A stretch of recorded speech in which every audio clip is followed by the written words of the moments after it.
وہی ٹیپو سلطان ہے جو بھارت کی جان ہے، ہم سنیوں کی شان ہے۔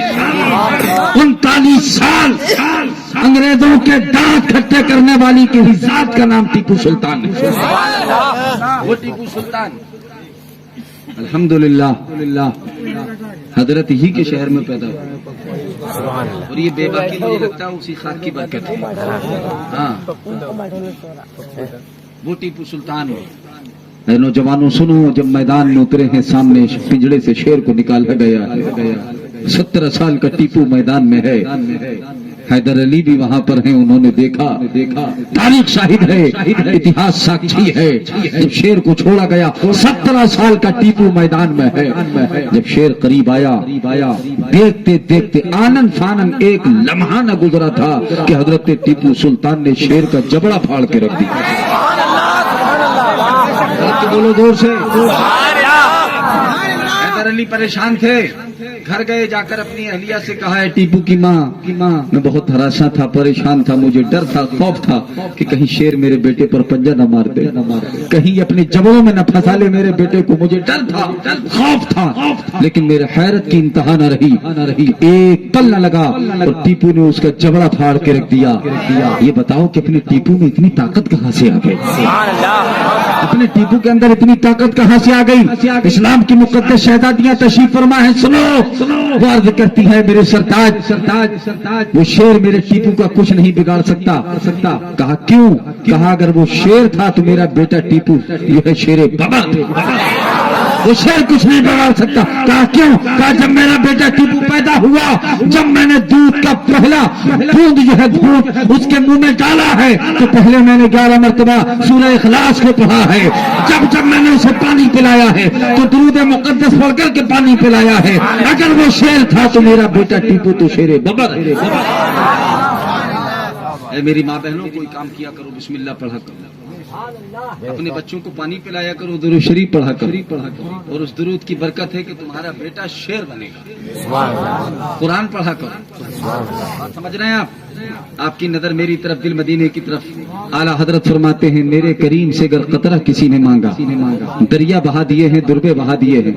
میں عرض کر رہا تھا کہ مہمان آنے پر منہ چڑھا لینا، کچھ عورتیں ہیں جن کی عادت ہوتی ہے منہ چڑھا لینا۔ کہاں سے آ گئے؟ کون آ گئے؟ اے میری ماں بہنوں، تمہیں خوش ہونا چاہیے کہ تمہارے گھر مہمان آیا۔ سبحان اللہ، سبحان اللہ۔ حضور نے فرمایا کہ جب مہمان آتا ہے تو تنگدستی دور ہو جاتی ہے، غربت دور ہو جاتی ہے۔ سبحان اللہ۔ مہمان آیا، لیکن سنو تمہارا حال یہ ہے پیغمبر اسلام جگت گرو سرور عالم صلی اللہ تعالی وسلم کی بارگاہ میں 15 مہمان پہنچے ہیں۔ سبحان اللہ، سبحان اللہ۔ 15 یہودی، وہ بھی مسلمان نہیں، یہودی پہنچے۔ دربار رسالت میں حاضر ہوئے، عرض کیا یا رسول اللہ، اے محمد صلی اللہ تعالی علیہ وسلم، آج رات ہم آپ کے گھر رکنا چاہتے ہیں، کھانا چاہتے ہیں، پینا چاہتے ہیں، سونا چاہتے ہیں۔ حضور نے فرمایا تمہیں روکا کس نے؟ تمہیں روکا کس نے ہے؟ کہا ہم ایسے نہیں رکیں گے، ایسے نہیں کھائیں گے پیئیں گے، اے محمد صلی اللہ علیہ وسلم ہم کچھ لے کر کے آئے ہیں۔ حضور نے فرمایا کیا لائے ہو؟ کہا کہ ایک گٹھلی لائے۔ کیا بولے؟ گٹھلی۔ حضور نے فرمایا گٹھلی؟ کہاں؟ ایک کھجور کی گٹھلی لائے۔ وہ کس لیے؟ اے محمد صلی اللہ علیہ وسلم ہم وہ گٹھلی اس لیے لائے ہیں، ہم چاہتے ہیں کہ آپ شہر سے باہر ہمارے ساتھ چلے، اس کھجور کی گٹھلی کو اپنے ہاتھوں سے زمین میں گاڑ دیں، اور ہم یہ چاہتے ہیں کہ پھر ہم آئیں، رکیں، کھائیں پیئیں، سوئیں، اور جب صبح کو ہم بیدار ہوں، کھا پی کے تیار ہوں، اے محمد ہم یہ چاہتے ہیں کہ رات بھر کے اندر اس میں سے پودا لگے، پیڑ لگے، ڈالیاں لگیں، پتیاں لگیں، پھول لگے، پھل لگے، رات بھر کے اندر ایک تناور درخت تیار ہو جائے، اس میں کھجوریں لگ جائیں، رات بھر کے اندر کھجوریں لگ جائیں، اور اگر کل صبح آپ نے ہمیں وہ کھجوریں کھلا دی تو ہم وعدہ کرتے ہیں کہ آپ کے ہاتھوں پر کلمہ پڑھ کر مسلمان ہو جائیں۔ طلب کے بولو سبحان اللہ۔ آخری بات رکھنے جا رہا ہوں، اس کے بعد آپ اپنی جگہ، میں اپنی جگہ۔ فتبسم ضاحکا، آقا مسکرا دیے، اور جب نبی مسکراتے ہیں تو کائنات کا ذرہ ذرہ مسکراتا ہے۔ تمہارا مسکرانا اور ہے، اور حضور کا مسکرانا اور ہے۔ بولو سبحان اللہ۔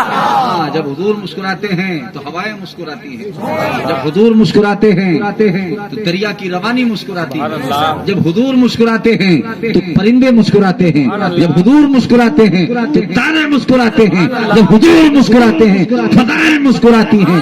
جب تو بریلی سے اعلیٰ حضرت بولے، کیا بولے اعلیٰ حضرت بولے کہ وہ رحمتیں مجسمہ جب مسکرا دیے ہیں، صحرائے زندگی میں گلشن کھلا دیے ہیں، ان کی عطا نے مفلس سلطان بنا دیے ہیں، ان کی مہک نے دل کے غنچے کھلا دیے ہیں، جس راہ چل دیے ہیں پوچھے کہ اللہ کیا جہنم اب بھی نہ سرد ہوگا، رو رو کے مصطفیٰ نے دریا بہا دیے، رو رو کے مصطفیٰ نے دریا بہا دیے ہیں۔ پیغمبر اسلام صلی اللہ تعالی وسلم نے فرمایا تمہیں روکا کس نے؟ رکو۔ اور حضور نے فرمایا نیک کام میں دیری کیسی؟ بالکل جملہ ذہن سے نکلنے نہ جائے، آپ کی نظر میری طرف، دل مدینے کی طرف۔ حضور نے فرمایا ہم تیار ہیں، شہر سے باہر چلے، میرے آقا آگے آگے تشریف لے جا رہے ہیں، صحابہ پیچھے پیچھے چل رہے ہیں، وہ یہودی پیچھے پیچھے چل رہے ہیں۔ جب تھوڑی دور پہنچے وہ بڈھا یہودی بولا کہ محمد یہیں پر گاڑ دو۔ ایک چھوٹی سی چٹان تھی، اس کو ہٹایا، سرکار نے اپنے دست رحمت سے اس کھجور کی گٹھلی کو زمین میں دفن کر دیا، اوپر سے اس پتھر کو رکھ دیا۔ آقا نے فرمایا چلو چلتے ہیں، اب کل آئیں گے، سبحان اللہ۔ کل آئیں گے۔ یہ سب گئے، جا کر کے واپس کھانا پینا کھائے، رات کو سو گئے۔ نصف رات کا حصہ جیسے ہی گزرا تھا کہ بڈھا جاگا اور ساتھیوں کو جگایا، تم بھی جاگو، سب جاگ گئے، ہلکم مچ گیا۔ کہا بابا اتنی رات کو کیوں جگایا تو نے؟ تو کہا چلو چلتے ہیں۔ کہاں؟ کہا گٹھلی نکال۔ کیوں؟ کہا نہ رہے گا جب گٹھلی نہیں ہوگی تو پودا نہیں ہوگا۔ غلام عبد الحمید صاحب، جب گٹھلی نہیں ہوگی پودا نہیں ہوگا تو پیڑ نہیں ہوگا، جب پیڑ نہیں ہوگا پھول نہیں ہوں گے، پھل نہیں ہوگا، تو صبح کو ہم کھا پی کر کے گھر چلے جائیں گے۔ سبحان اللہ، سبحان اللہ۔ رات سوئے، صبح کو بیدار ہوئے، فریش ہوئے۔ اب کولگیٹ پیسٹ تو کیا نہیں ہوگا اس وقت، کوئی مسواک وغیرہ کسی درخت کی کچھ کیا ہوگا۔ تیار ہو کر کے ناشتہ پانی کر کے دربار رسالت میں حاضر ہوئے۔ حضور نے فرمایا آپ لوگ ناشتہ کر چکے؟ کہا ہم بالکل تیار ہیں۔ تو حضور نے فرمایا کیا کریں، چلیں؟ لیکن اچھا نیند تو نہیں آ رہی ہے؟ ورنہ یہیں سے بات ختم کر دوں؟ اللہ اکبر۔ سب کی نیند بھگا دو۔ دل کے ساتھ سن لیجئے۔ اور مجھے پتا ہے یہ علماء کرام وہ تو اچانک پڑھ کر کے آئے ہیں، عالم دین بن کر کے آئے ہیں۔ مولانا رمضان صاحب اور خلیفہ مفتی مالوہ حضرت علامہ مولانا عبد الحمید صاحب قبلہ پوری آن بان شان کے ساتھ تشریف فرما ہے۔ حضرت اجازت ہو 5 منٹ کی تو بولتے ہیں؟ قاری عبد الکریم صاحب اجازت ہے؟ حضور نے فرمایا تیار ہیں آپ حضرات؟ کیا کریں، چلا جائے؟ کہا ہم بالکل بےتاب ہیں کھجور کھانے کے لیے۔ یہودی کو گدگدی ہو رہی، بولے ہم بالکل تیار ہیں کھجوریں کھانے کے لیے۔ حضور نے فرمایا چلو آگے آگے، آقا تشریف لے جا رہے ہیں، پیچھے پیچھے صحابہ چل رہے ہیں، ان کے پیچھے یہودی چل رہے ہیں۔ چلتے چلتے جب اس مقام پر پہنچے